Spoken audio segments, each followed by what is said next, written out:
আপনাদের সবার যদি সহযোগিতা থাকে, আমার কাছে মনে হয় এই প্রস্তাবগুলি যদি তারেক রহমান পর্যন্ত যায়, প্রধানমন্ত্রী জনাব তারেক রহমান পর্যন্ত যদি যায়, তাহলে হয়তো আমাদের সবার জন্য এবং দেশের মঙ্গলের জন্য কিছু একটা হতে পারে। এবং তিনি যে তার মানসিকতা যে অনেক পরিবর্তন হয়েছে ইতিমধ্যে আমরা লক্ষ্য করেছি। আমি খুব বেশি প্রশংসা করছি না। আমি আসলে সমালোচনা করতেই খুব পছন্দ করি, স্বাচ্ছন্দ্য বোধ করি। কিন্তু আপনারা যদি কেউ মনে করেন যে আমি তার প্রশংসা করছি এবং তার পথ বা তার পক্ষ টানছি, সেটি যদি মনে করেন কিছু করার নেই, তবে আমি মনে করি যে যদি কেউ ভালো কিছু করে, তাকে আরও ভালো কিছু করবার জন্য তাকে পরামর্শ দেওয়া উচিত। প্রশংসা না হোক, পরামর্শ দেওয়া উচিত। এবং আশা করি জনাব জনাব তারেক রহমান আগের তুলনায় দেশকে যে একটি ভালো পথে নেয়ার জন্য তিনি ব্যক্তিগতভাবে উদ্যোগী এবং উদ্যমী, এটি ইতিমধ্যে প্রমাণিত হয়েছে। তিনি অনেক কিছু করেছেন। অন্ততপক্ষে শুরু করেছেন, করার জন্য তিনি তার অ্যাপ্রোচটা আমরা দেখতে পাচ্ছি। কতটুকু সফল হবে, কতদিন এটাকে কন্টিনিউ করতে পারবে, কতটা উনার অভিনয় এখানে, কতটা উনি বাস্তবিক অর্থেই তিনি এরকম মানুষ এবং কতটা আসলে সঠিকভাবে এই কাজগুলি তিনি সম্পাদন করে দীর্ঘদিন তিনি চালিয়ে নিতে পারবেন, সেই পরীক্ষাটা এখনো রয়ে গেছে। মাত্র তো শুরু। এই পরীক্ষা শেষ করতে কত সময় লাগবে জানি না, তবে আমরা সবাই পর্যবেক্ষণ করছি। আমি যে কথাগুলি বলার জন্য এই ভিডিওটি করছি, প্রিয় ভাইয়েরা যারা দেখছেন, তাদের তাদের আমি মনে করি তারা সবাই আমার সাথে একমত হবেন। কয়েকটি বিষয় জনাব তারেক রহমান যদি একটু লক্ষ্য করেন, সেটি হলো আপনি নিজে উদ্যোগী হয়ে প্রত্যেকটা এমপি, প্রত্যেকটা মন্ত্রী, প্রত্যেকটা সরকারি দলের সরকারি বিভিন্ন প্রতিষ্ঠানের যারা চাকুরিজীবী রয়েছেন, বিভিন্ন কর্মকর্তা, কর্মচারী লেভেলে যারা রয়েছেন দায়িত্বশীল, তাদের সবাইকে কয়েকটা বিষয়ে কোনোভাবে ছাড় দিবেন না।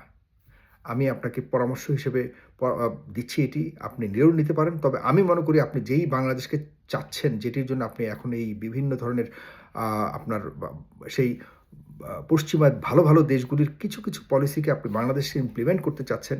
I really salute, I really appreciate. But আপনি যে কয়েকটা বিষয়কে যদি বাস্তবায়ন করতে পারেন, তাহলে আপনার আর কিছু লাগবে না। এক হলো শিক্ষা, স্বাস্থ্য, অর্থ।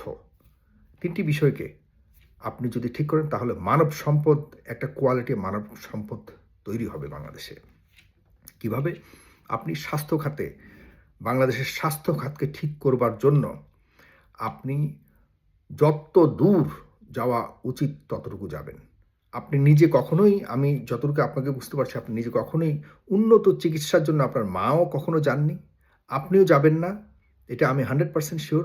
আপনি নিজেও প্রধানমন্ত্রী হওয়া সত্ত্বেও আপনি বাংলাদেশের চিকিৎসা নিতেই সবচেয়ে বেশি আগ্রহী হবেন, যতক্ষণ না পর্যন্ত আপনাকে যদি আল্লাহ মাফ করুক, সর্বোচ্চ কোনো ধরনের ডাক্তারি কোনো অ্যাডভাইস থাকে, সেটি ভিন্ন কথা। তবে আমি মনে করি যে আপনার যে মানসিকতা নিয়ে আপনি দেশ পরিচালনা করবার জন্য যে শুরুটা করেছেন, এখানে বোঝা যাচ্ছে যে আপনি বাংলাদেশকেই বাংলাদেশের মানুষের একটা বসবাসের জায়গা করতে চান। সেটির জন্য সার্বিক যে নাগরিক সুবিধা, সেটিকে আপনি এখানে খুব সহজ উপায়ে অ্যাক্সেস দিতে চাচ্ছেন জনগণকে।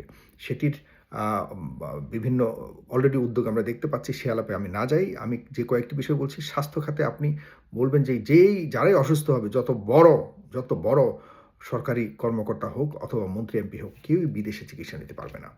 যতক্ষণ না পর্যন্ত বাংলাদেশের সর্বোচ্চ স্বাস্থ্য বিশেষজ্ঞ যারা রয়েছেন, এবং যদি বাংলাদেশের সেই চিকিৎসার অ্যাভাইলেবিলিটি যদি না থাকে বাংলাদেশে, তাহলে কাউকেই আপনি দিবেন না। এটা আপনার প্রতি অনুরোধ।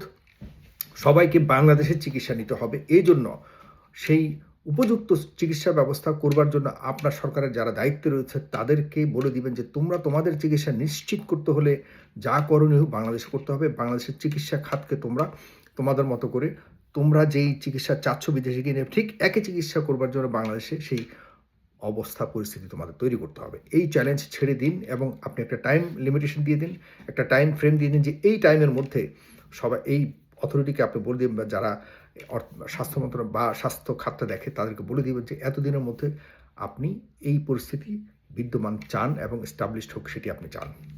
তাহলে দেখেন, এবং কোনোভাবেই, কোনো ক্রমে, কোনো স্তরের সরকারি কর্মকর্তা থেকে শুরু করে এবং এই যাদের কথা বললাম, তারা কোনোভাবে যাতে চিকিৎসার জন্য বিদেশে না যেতে পারে, এটি আপনি মেক শিওর করুন 100%। 1। 2 হলো শিক্ষার জন্য আপনি কোনোভাবেই একই স্তরের মানুষ যাদের কথা বললাম, উল্লেখ করলাম, এদের কোনো বাচ্চা, ছেলে মেয়ে অথবা এরা নিজেরা কোনো ক্রমেই উন্নত শিক্ষার জন্য, উচ্চশিক্ষার নামে তারা কোনোভাবে যাতে বিদেশে যেতে না পারে, মেক শিওর করেন প্লিজ।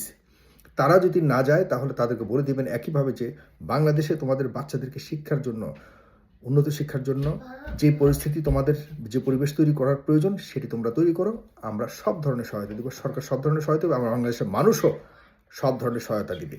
ওকে, এটি আপনি বলে দেন, তাহলে আমরা স্বাস্থ্য চমৎকার একটা স্বাস্থ্য ব্যবস্থা পাবো, এবং শিক্ষা ব্যবস্থাও যদি ঠিক থাকে তাহলে আর কোনো ধরনের অসুবিধা আর থাকবে না। আর বাকি রইল অর্থ। আপনার যারা মন্ত্রী এমপিরা রয়েছে এবং সরকারের উচ্চ পর্যায়ে যারা রয়েছে, BFIU, Bangladesh financial intelligence unit যেটা রয়েছে, সেটাকে শতভাগ আপনি স্বাধীনতা দিয়ে দিন এবং তাদেরকে বলুন যে আপনার সরকারের বর্তমানে যারা বিভিন্ন পর্যায়ের গুরুত্বপূর্ণ পর্যায়ে রয়েছে তাদের কোনো ধরনের বড় দুর্নীতির অর্থ সরবরাহের কথা শুনে যাতে তারা সাথে সাথে চূড়ান্ত অথরিটি নিয়ে তদন্ত করে, এবং কোনো ধরনের যদি পায় বিদেশে টাকা লন্ডার করা অথবা কোনোভাবে টাকা পাঠিয়ে বিদেশে সম্পদ অর্জনের যে করবে তাকে সরাসরি বিচারের আওতায় আনবেন। কয়েকটা উদাহরণ আপনি তৈরি করুন। দেখুন আমার কথাগুলো শুনে জনাব প্রধানমন্ত্রী, আপনার এই কয়েকটা বিষয় যদি আপনি নেন, আপনার আর ঘরে ঘরে যেতে হবে না। আপনি শুধু নিজের ব্যক্তিগত একটা স্ট্রং গোয়েন্দা তৈরি করুন, একটা ইন্টেল থাকবে, আপনার ইন্টেল গ্রুপ, যারা একদম আপনার পরীক্ষিত, যাদের আগে নিজেদের ব্যাপারে এই বিষয়গুলিকে আপনি পরীক্ষা নিরীক্ষা করে যে তোমাদের অবস্থা কি আগে দেখবেন, বা যারা আপনার সাথে এই ব্যাপারে কাজ করবে তাদের নিজস্ব পকেটের অবস্থা কি, পারিবারিক অবস্থা কি, সব যাচাই বাছাই করে তাদেরকে বলবেন যে আমার এই কয়েকটি খাতে আমি সঠিক খবর চাই এবং তোমরা এই খবরগুলি আমাকে ব্যক্তিগতভাবে দিবা। ডিজিএফআই বলুন, এরা কিন্তু আসলে বিতর্কিত হয়ে গেছে যারা এই ধরনের দায়িত্ব পালন করে আসছিল। এখন আপনি নিজে ব্যক্তিগত ইন্টেল তৈরি করুন। এটার জন্য সার্বিক আপনি যদি দেখাতে পারেন তাহলে অবশ্যই জনগণ আপনার পাশে থাকবে, প্রধানমন্ত্রী আপনাকে সহযোগিতা করবে, কারণ আপনার সাথে কারো শত্রুতা নেই, আপনি কারো ব্যক্তিগতভাবে ক্ষতি করেননি। তবে আপনার আশপাশে যারা রয়েছে তাদের ব্যাপারে ইতিমধ্যে অনেক বড় ধরনের অভিযোগ আসা শুরু করেছে। তারা অনেকেই দেখা গেছে আসলে গত 17 বছর আপনার দলে যারা বাংলাদেশে রাজনীতি করেছে, যারা জীবনের ঝুঁকি নিয়ে অনেক ধরনের কষ্ট পেয়ে নির্যাতন সয়ে যারা আপনার দলের জন্য প্রাণপণ চেষ্টা করে কিন্তু আপনার পাশে ছিল, আপনি তাদেরকে হয়তো কোনো না কোনো কারণে বা আপনার জানার ঘাটতির কারণে হয়তো তাদেরকে ইগনোর করছেন, অন্যদেরকে সুযোগ দিচ্ছেন যারা আসলে খুব নিরাপদ অবস্থানে ছিল। তাদের ব্যাপারে আপনি আবারও, আমার কাছে এরকম কথা আসছে, আপনি দয়া করে বিষয়গুলিকে আবারও পুনর্বিবেচনা করুন। এবং বিরোধী দলের প্রতি অনুরোধ রইল, আমার যে প্রস্তাবগুলি আমি দিয়েছি ব্যক্তিগতভাবে, বিরোধী দল যদি এই বিষয়গুলিকে সত্যিকার অর্থে মনিটর করে এবং সরকারকে চাপ প্রদান করে, আর বর্তমান বিরোধী দল আমি মনে করি যে ডাক্তার শফিকুর রহমানের নেতৃত্বে যে বিরোধী দল যাচ্ছে কোনোভাবেই ছাড় দেবে বলে আমি বলে দিচ্ছি, এটি আপনারা লিখে রাখুন, কোনো ছাড় দিবে না। এবং বিএনপি নেতৃত্বাধীন যে বর্তমান সরকার চালাচ্ছে দলটি, তাদের যত ভুল হবে জামাত ইসলাম সব ফুল হিসেবে করে নেবে। বিএনপির বা সরকারের ভুল জামাত ইসলামের জন্য সেটি হবে ফুল, এবং সেই ফুল কুড়িয়ে যত মালা গাঁথবে, মালার মধ্যে যতই গাঁথবে ততই মালা বড় হবে।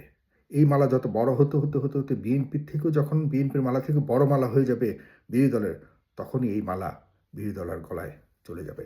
মাথায় রাখতে হবে, এটাই হলো গণতন্ত্রের সৌন্দর্য। আমি মনে করি যে এই দুটি দল, শক্ত দুটি দল, কেউ কাউকে ছাড় দিবে না। দেশের এই কয়েকটি খাতের প্রশ্নে অবশ্যই চাপ প্রদান করে আমরা আমাদের দেশের সাধারণ মানুষের জীবন মান উন্নত করার জন্য আমরা মানসিকভাবে প্রস্তুতি নিই, এবং আমরা শপথবদ্ধ হই মানুষের কাছে যেন জনগণকে শান্তি, জনগণের লাইফ স্ট্যান্ডার্ড এবং জনগণের নিরাপত্তা নিশ্চিত করতে পারি। এইটি হোক আমাদের একমাত্র শপথ। ধন্যবাদ সবাইকে। আসসালামু আলাইকুম।